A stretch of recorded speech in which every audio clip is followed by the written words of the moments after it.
Is it true that you were almost in Gladiator and would have been Tigress, the champion that Maximus fights? Yeah, I got that script back in early 90s. And then I read it, and I thought, this is not very good. Like, How are they gonna pull this off? yeah, I'm going to pull this off. And Sly, of course, is my sparring partner and my producer and director, my boss. I'm like, how close do I get? If I didn't get close enough, he'd get upset. And if I touched him, he'd be like, do that again, I'll fire you. It's like, oh shit. You're kind of the original Marvel superhero, 1989, doing The Punisher. Yeah. Do you think that movie was like a little ahead of its time in terms of like audience retention of superheroes with the obsession there is now? Oh yeah, for sure. Yeah, Masters was kind of ahead of its time a little bit. Yeah. Because they really couldn't create that world. Didn't have the tools to do it. I think Punisher as well. Yeah. Honestly, I have 4 older brothers, and I think they'd be losing their shit if they were here. And I can't wait for them to see this. I haven't told them about it yet. Grew up in the 90s, the older brothers, so I've seen all your movies so many times. Now, how did this role in Masters of the Universe, the new version, come about? Was it something simple like a phone call or an email? Yeah, they approached me. I heard about the movie first, that it was being made. I read about it. I heard about it. I saw they cast this new guy for He-Man. I thought, oh, great, finally. Because people have been talking about it for like 15 years to try to reboot it. And then they approached me and they had this idea for me to be part of it. But I didn't really like the idea they had. I mean, it wasn't really what I thought was going to be, powerful. Let's put it that way. So we talked about it, and actually I read the script, and I reread the script, and at the end there was like a quote about what it means to be strong, for a man to be strong. What does that really mean? And it was a nice quote, and I thought, what if my character in the movie can deliver to the young warrior? The elder warrior has a chance to sort of impart some wisdom, and they liked the idea a lot, so they rewrote the script, that little scene I had, and it was really charming the way it came out, I thought. Yeah, it was nice. It was fun. I was at the gym lifting some weights. I loved it. Yeah. It seems like a lot of your movies from the past are getting rehashed out again. And I gotta say, you're in one of my all-time favorite monster movies, Rocky IV. Oh, yeah. I love that movie so much. Did you think that film would have the lasting impact it had when you're making, as well as the character Drago? And I mean, lines like, I must break you, the amount of times I said that with my brothers when we were roughhousing. No, when you make them, you're young, it's a gig, you're trying to do well, and you never think of the fact that they may live on for 30, 40 years. That doesn't enter your mind when you're, 29 years old. I also think that it takes about 20 years or so for a film to prove that it can live on. Because there are a lot of films probably made in 1987 that made more money than Masters of the Universe that people don't want to remake, or they don't really have that huge audience. And I think there's something kind of magical about He-Man, and also about the Rocky franchise, by the way, and they live on as well. So I'm really happy to have been part of a few films like that. What about this specific new version of Master of the Universe do you think that fans are going to really resonate with, and how does it really do justice to the original version and the IP in general? I think it does more justice to the IP, the original, really, than my film that I starred in, probably, because you have Prince Adam, you have that kind of transformation, you have a little more, of the action takes place on Eternia, which it didn't in my version. I think because it was hard for them to reproduce it. It would have been too expensive to build the whole thing. And I think fans are going to love it. I think that I certainly thought it was a great movie. I was surprised that Nick was as good as he was. I mean, I know he's a good actor, but it's a very difficult task to play the comedy, to play the vulnerability, to show that kind of it's not that Clark Kent quality that, that Christopher Reeve did so well. But it's difficult. A lot of actors can't do it because, you either get the strong man or you get the sensitive guy. It's hard to play both, but he's doing both, which I think is great. And I think people are going to love it. And I love yours too. It has this like entertaining campiness to it, and obviously there's more vulnerability in this version of the character, and it's kind of like you said, Clark Kent, like a reflection on humanity in a way. Yeah. If you could go back, or like if you were making your older version, what kind of like current technology, filmmaking technology or techniques do you think you wish you would have had with the production back then? All of it. All of it, all the CGI. All the CGI. I would not want to stand on that flying disc and wait here in the middle of the night wearing nothing but a loincloth when it was like 40 degrees for like 8 hours back and forth, Main Street. I think a lot of the new technology kind of, makes this film special, but I love that they made it funny. They make it very modern and camp, and also they play homage to the original IP, to the original characters. I think all of that is not easy, and Travis, the director, has done a great job. I mean, imagine taking this on. I mean, wow, there's such a huge risk of failing and so many pitfalls, and he didn't, so, more power to him. Yeah, it's a ton of fun, honestly. Huge career. What movie are you most proud of in your entire filmography, if you had to pick just one? Oh, boy. I don't know. I have so many. They're like your children. Like which kid do you love the most? Well, you love them all, I have 2 daughters. I love both of them exactly the exact same amount, Or is there any that you think you wish was less underrated or more people like knew about it now, or that lived more timelessly? I think, memorable for me is in my life, obviously Rocky IV, because it was my first chance. I came from nothing really, chemical engineering student, martial arts champ, and I was in this big movie with all these famous actors who I'd watched for years myself, Apollo Creed, Rocky Balboa, all of these characters, and it was a huge hit, so that changed my life. So I will always remember that, obviously. I liked, and speaking of that character, Drago, it was nice to play him again in Creed 2, and be able to play an older version, and also my dad and I had a very troubled relationship. He was a difficult guy, a military officer, very stern, and I got to play him a little bit in Creed 2, and kind of resolve that relationship in the movie. It wasn't as resolved in real life, unfortunately, but that was great. So that was a very, very memorable experience for me. Mm-hmm. I like your kind of like more unknown cult classics, like Showdown in Little Tokyo. Showdown. Yeah. You know which one is good too? I Come in Peace. Yeah. And that was David Koepp wrote that, the guy who's written a lot of Spielberg's movies, and he did the latest, I think, and he wrote Star Wars, right? A lot of movies. Yeah. Yeah. He did that when he was a young guy, and the original job was even crazier. It's about an alien drug dealer who comes to Earth to harvest drugs from people's brains, and it's followed by an alien cop, and then the cop gets killed. So now this Earth cop has to take over. Like, how'd you come up with that? Like, you did a bunch of buddy cop movies. What'd you smoke to come up with that stuff? What was it like working with Brandon Lee? Because I always feel like he would have been probably one of the biggest stars on the planet.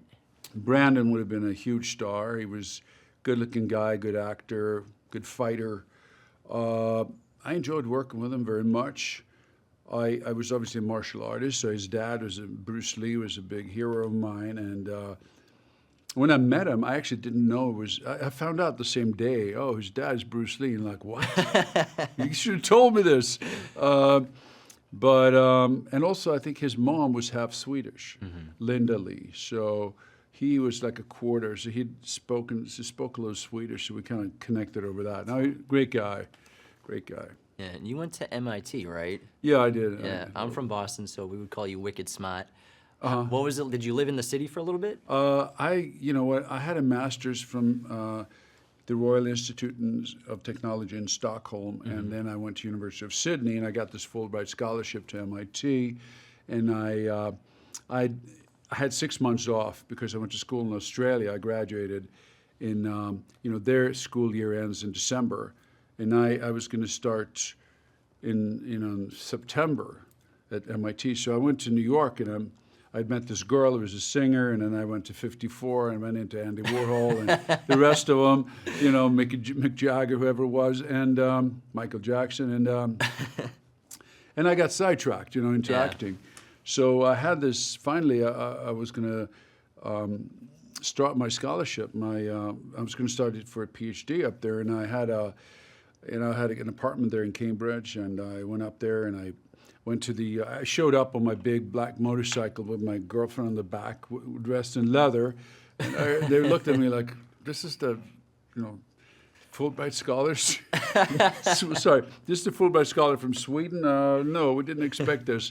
So I was there for about 2 weeks, and I decided to quit. And the rest is history. Yeah, amazing history, though, honestly. Thanks. In your entire career, so many actors, projects come and go, some leave, they disappear into the ether, they never develop. Is there a project that you were in talks for, you were trying to develop, that you wish could have happened that just kind of got away? Oh, probably a few. I've had many projects that I liked a lot that, I still have a few that I'm working on as a producer to develop. I had a really good one, actually, that I still have, but complicated to get made, about a Finnish World War II soldier who fought in Finland against the Russians. Then he fought in Germany against the Russians. Then he became an American citizen. He went to Vietnam, and he was decorated as a Green Beret in Vietnam. And he was killed in action in late 60s. And he's kind of hero in Finland. And it's a real person, right? Soldier of 3 armies, they call him. That's cool. He's buried at Arlington National Cemetery. He's kind of a legend in the Special Forces community, and I wanted to do a film about him. So I developed that, and it was just that has to be shot in the snow in Finland, and then, also in the jungle of Vietnam, and also you need the young version, and I could play the older version probably, but the younger version, so it's complicated, but maybe we'll get that one made. We'll see. Do you want to direct that? Because you've done 8 movies now? I could direct it, yeah, why not? I like war behind movies. Camera or on camera? What was that? Do you prefer behind camera or on camera? I like both, Behind camera is more satisfying in a different way, but it's also very time-consuming. And I'm also running this vodka company now. I'm the CEO of this vodka company, Hard Cut Vodka. Yeah, Hard Cut, I saw that. It's the best vodka in America. That's simple for you. But so I have a lot of, I'm working on that quite hard every day. And that's kind of my day job. So I'm hoping if I just act, I don't have to spend, 2 years on a project. So maybe I'll just act for a while. Is it true that you were almost in Gladiator and would have been Tigress, the champion that Maximus fights in that film? Yeah, I got that script back in early 90s. And then I read it, and I thought, this is not very good. How are they going to pull this off? Yeah, how are they going to pull this off? But this is before Russell Crowe and the director, Ridley Scott, was involved. So I think, that was one script. Maybe I should have reread it. Well, they went into production with a 20-page... There's no action in this thing. They just made that up as they were going. They were figuring it out every day. They went into 20-page script when they finally settled on one they wanted because they rewrote it so many times. But obviously it was one of my favorite movies. Oh, I love amazing. that picture. Yeah. Oh, beautiful. I love Swords and Sandals movies, and I think that's why you made one of the more fun ones in the 80s for sure. And honestly, Master of the Universe, yours has maybe the coolest movie poster of all time. It's pretty epic. It's outstanding. I love it. Thanks. Is there a movie that you regret doing, or you're like, I don't know if that about worked? 35 or 40 of them. We don't have to name them. Out about 100. Forget the names. Growing up overseas, then coming here, did you idolize any specific stars or characters from film, TV as a kid? Yeah, when I was a kid, my dad, he took me to see, I remember when it must have been about 7, I went to see a Bond movie. my dad, he was a fan of Sean Connery. He's a real man, It's like it was The hairy I think chest it was and everything. hairy chest, the whole thing, and like 5-6 girlfriends at all times. This is probably like From Russia with Love. I think was that movie, which is I think still one of his best performances. 100%. And I think he has to fight on the train, that famous fight on the train. The close quarters one. Yeah, close quarters with that guy who, it was that actor who was in Jaws. What's his name? Robert Shaw. Yeah, Robert plays the Shaw's right. Russian. Yeah. Yeah, he was so much younger in this one in the Bond movie. And he has blonde hair. Yeah, He looks like an Ivan Drago kind of Kind character. of like with the shirt off in the opening of the movie, like out in the sun tanning, like tanning outside. That's right. Yeah, that's when she hits him with the what do you call it? Bare knuckles. I mean, With the brass knuckles, right? brass knuckles, Yeah, yeah. right? And he doesn't flinch. I remember that. Yeah, so I like that character. I also saw, looked up to slightly later Clint Eastwood and what's his name? The other guy. Steve McQueen. No, the Bronson. Oh, Charles he Bronson. was built too. Yeah, He Once had Upon his a Time in the arms. West. I love that movie. Yeah. That's one of my favorites of all time. He was great. And you know which one was good too was Hard Times. Yeah. When he's the bare knuckle champ. He's a legend. Like, that guy's workout routine and his physique was ridiculous for that time. I Back know. in the 50s and 60s. I know. Guy's built like a bull. I know. He was exactly I think he would do like 1,000 push-ups a day. It was wild. something like that. And I heard he also, yeah, he was a tough guy. I mean, real. I think he was wasn't he a coal miner or something? Something when like he was that. young You or can something, tell from he Pennsylvania. had wrinkles when he was in his 20s. Like, You're right. You've trained quite a lot for your films Yeah. and Lifetime physique building. What's the hardest you think you've ever trained for a movie, or like what movie was like your physical peak? I think, usually I would say, early 30s is usually when you're like, the 20s you're maybe more performance oriented. When early 30s you put on a little extra thickness, and that was like Masters of the Universe, I would say. Red Scorpion, we shot in South Africa, in the desert. I think I had given myself 8 ounces of water a day or something. It was like wow. 120 degrees, and I had some poor guy, my driver, who was like, I told him, just give me X amount of ounces a day. And then, I'd do all these action scenes. I'd be like, hey, give me some water. And he's like, no, you can't have it. I was like, give me fucking water. It's like, be fighting over this water bottle in the desert in South Africa. So things have gotten a little better since then. Yeah, less body fat Yeah, at 5% these days. Yeah, that's when you're like shirtless in every scene for like 3 months, forget it. Does your body just get used to that daily amount of water that you don't get? You got used to it, yeah. And then after a while, you still get a little bloated anyway. Mm-hmm. The problem is then when you actually drink a gallon, you blow up. So you have to like hide in the hotel room or something. Like over the weekend. Is it tough to avoid crafty as well when you're doing that? Exactly. No, crafty, forget it. No. A lot of younger fans, they may not know that you're kind of the original Marvel superhero, 1989, doing The Punisher. Yeah. Do you think that movie was like a little ahead of its time in terms of like audience retention of superheroes with the obsession there is now? Oh, yeah, for sure. Yeah, Masters was kind of ahead of its time a little bit. Yeah. Because they really couldn't create that world. Didn't have the tools to do it. I think Punisher as well. Yeah, they just, they made it kind of a more of a contemporary kind of a, like, regular human version of the superhero. Like the real character had the special suit and the skull and all that. Kind of made it a little more, down and dirty. And I don't know, a lot of fans were a little disappointed with that. But it was fun for me. I got to work with Lou Gossett Jr., who's a great actor, and I got to bring martial arts back because I hadn't done martial arts in Rocky. It was just boxing, and Masters was swordplay. But in Punisher, they flew these fighters in from Japan. These 2 guys who were like full contact fighters, and they thought they were there to fight me, for real. So when I met them, I remember the one guy in Japanese to an interpreter says, "Hey, kick my hand." I kicked his hand, and he was like. But then they both ended up getting killed in a movie, and they were devastated. They didn't want to die, Especially one of them. He was like they had to really convince him to die. His character had to die, but he was going to lose face back in Japan. So he was. Anyway, they were tough guys. So.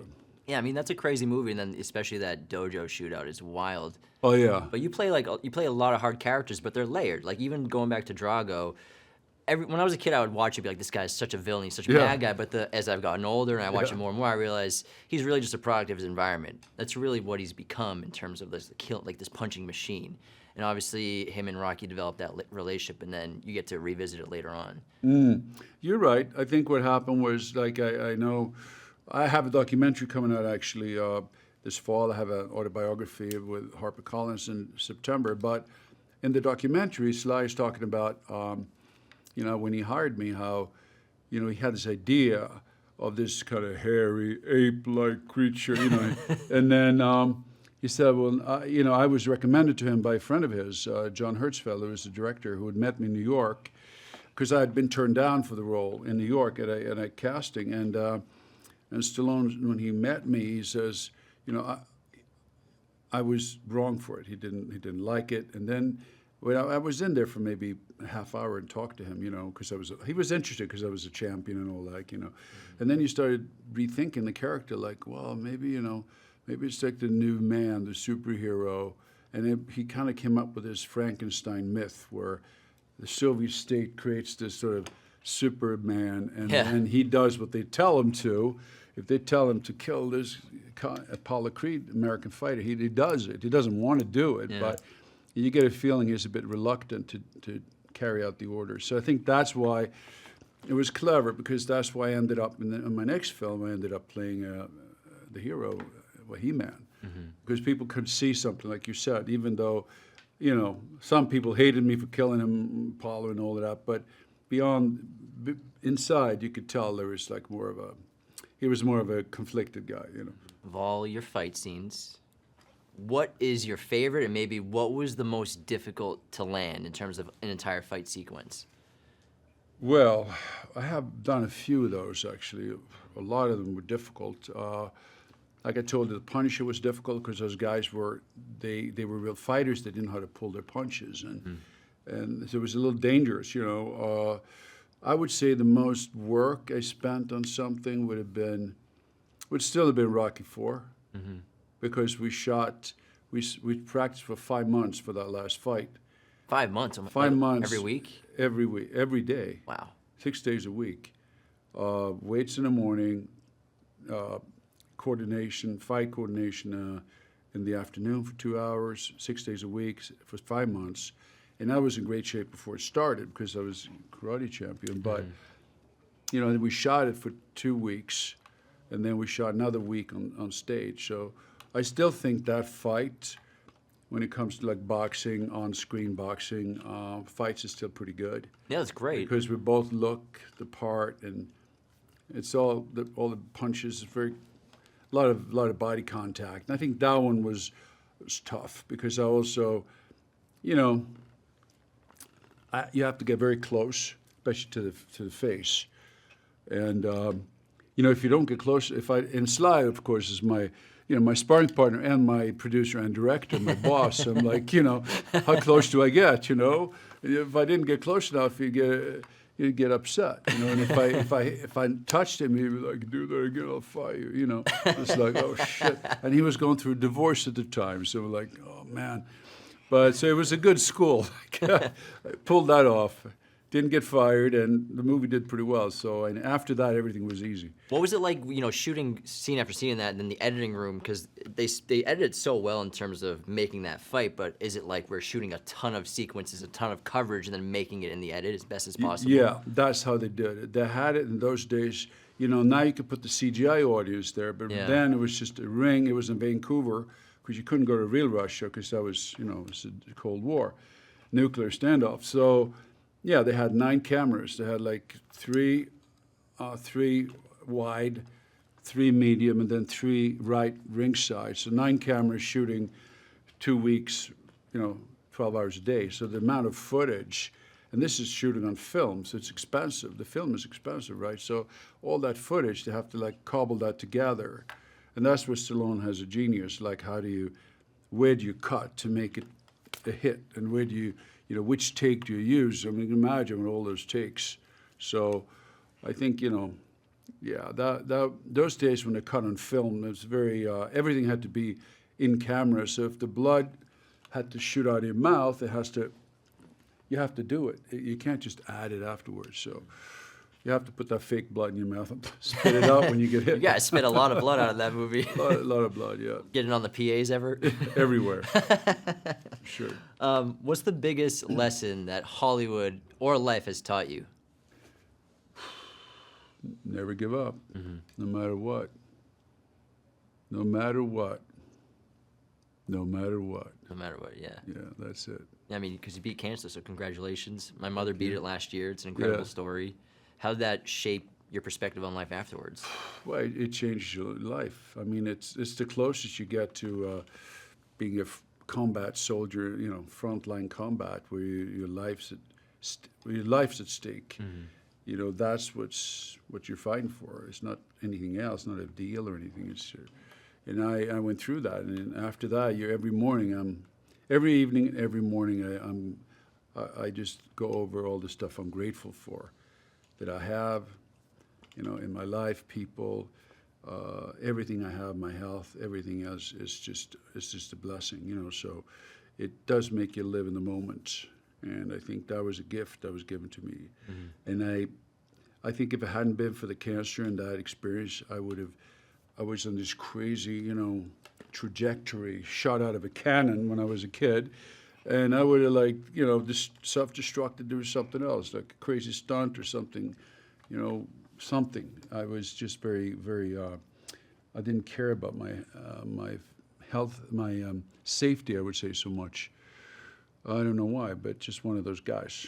If I was a Viking, I would have been dead like 30 years ago in some battle. Still look like a Viking. Yeah, thanks. Well, it's been a blessing chatting with you. And it's kind of like one of the main messages of the new movie, Master of the Universe, You're protecting the people you love and fighting for the people you love. There you go, man. Never That's giving what up. it's about. It sounds simple, but if you do that, then as a man, then you have a purpose. Yeah.